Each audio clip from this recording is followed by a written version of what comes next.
Hey guys, Umbry here. And okay, so normally I start off with something on my from a picture from a picture on my computer. Today used to be on a Reddit page. Um, sorry, coming down with a small cold. Anyway, so I first saw this a month or two ago, but it was on the Facebook page of my city, the city I live at, and so that was just like a month or two ago. As you can see, this post is from a year ago. I went to look into it, and I was like, hey, yeah, this is from like this has been going on for yeah, apparently there's like something from 2017. Um, yeah, this is from 2017. So these people are doing crazy things. They're doing these crazy things, but um, and see, there's like a Tide Pod scam. They do this with Tide Pods, air fresheners, etc., etc. It's pretty much people. Like I said, it's like we were approached today at our house by an older white salesperson in a brown jacket, asking us to take a survey for Tide Pods, as it would say a certain amount of kids, blah blah, including Bahamas, etc., etc. See, no, the van was all marked. Probably had like free caddy on it. Was that makes it marked? Huh? Had other men in it. Blah blah blah. Research a topic. That's where I got that link from.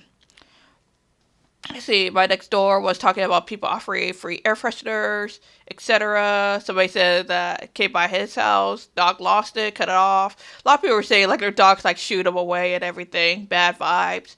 So, and this is apparently still happening even today. So, what happens is try a case house for potential work. Yeah, pretty much that's what it is. What they do, they come inside your house and they just like kind of like map out the area. They say that that's why that's good that's good expression of a thief is usually like a close friend, close family, neighbor, something like that. Because it's somebody that knows your house well. It's somebody that knows where all your stuff is at.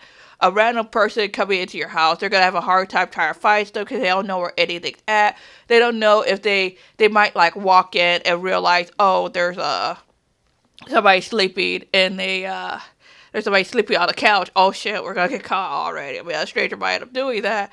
Somebody that you know, somebody like a neighbor, is gonna be like, "Hey, I know I can't go through the front door because there's somebody sleeping there. I have to go through this back room because there's nobody in that back room. They use it for like storage or a computer room or something, etc." So I never really had these types of so the closest encounter I've had of this, it wasn't even a scam to be honest, but it's only time I can actually relate like semi explaining this. Like the dude that came to our house when we were in Vegas, he was selling vacuum cleaners and he did come in, he showed us a vacuum cleaner and everything. My grandma bought the vacuum and he left. I mean nothing happened from that to my knowledge. Um, Whether or not somebody ended up breaking in or anything and it stole something we just don't know about, who knows? But yeah, we had the vacuum. We actually just yeeted the vacuum a few weeks ago, but we've had the vacuum since the late 90s. And my grandma didn't want us to get rid of it, even though there's like cords, there was like some exposed wire and everything, but it still worked. As long as you didn't touch the wires, you're fine. And my grandma didn't want us to throw away the vacuum cleaner because she spent $900 on it. It's like, why are you? Hang on. You know what? Hang on. Let's try to figure this out. Google. Uh, Google.com. Got a few. Let's see. $900. Um, Today and let's just go 1999. So what's the equivalent of that? How much she spent? About $1,400 a day. Can you imagine spending $1,400 on a vacuum cleaner? I mean, even spending $900 today in today's money, just today's money would be crazy. But I paid, ooh, that's crazy. Just say that was a dollar worth it. Holy cow! $1 is like $30 in today's what? Damn, That's some serious inflation, bruh. I've been watching.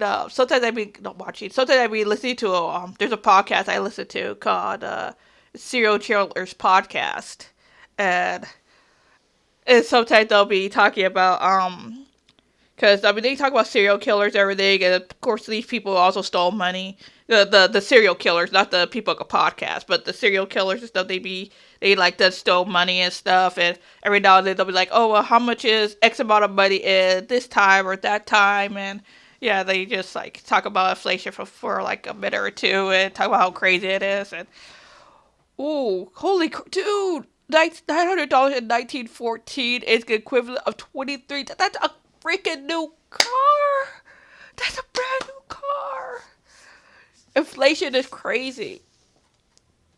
Inflation is crazy. But anyway, uh, yeah. Shoot, what did I say? But yeah, if people come to your house and they're like, "Hey, we want to show off this product. We want to do this, this, that," don't do it. It might be a scam. They're probably trying to showcase the house and everything. Don't do.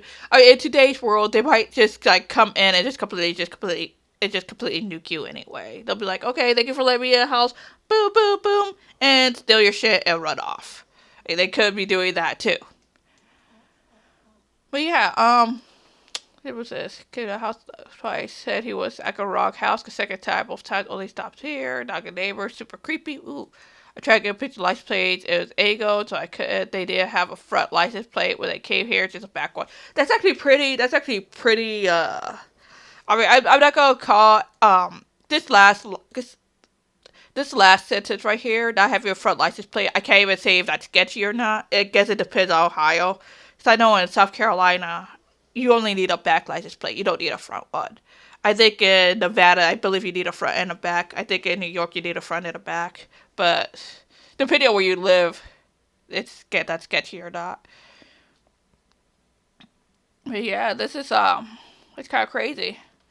But yeah, just yeah, like this. That's the hair is never let strangers into your home. Never, never, never. I don't care if they're the nicest Mormons you've ever met. I got a story about that right in a second. Or if it's 20 below outside, they can stay on the front porch, assuming I even open the door. Oh, so in Vegas. Okay, so where we lived near this place called Mormon Temple. It's literally a church for it was literally a church for Mormons. Like, it's pretty heavy, Mormon oriented in that area where we lived. So Mormons come, they knock, knock, knock, knock. We want to talk to you about the Jesus. Like, oh, okay. And so we had a what was it? You know what? I think my grandma actually let the Mormons inside the house. I know she would have conversations like we're Christians and everything. So she would like talk to them, just like have a little talking back and forth and stuff. Good conversation. So the dude came to the house a few times. Grandma let him in. They have their conversation, have some tea and everything, and leave and all that stuff. So one time apparently we wasn't home. We wasn't home, and so we come home. We come home, and my grandma finds a dude in the backyard just chilling, waiting for her to get there so they can talk about Jesus and everything. My grandma was pissed, which I mean to be honest, I don't blame her. I would have been pissed off too. Go away, Brian. And I don't blame her. I would have been pissed off too, cause it's like no, like I said, nobody was home. He saw that nobody was home, so he just went into. We didn't have a lock on our backyard at the time, cause it was a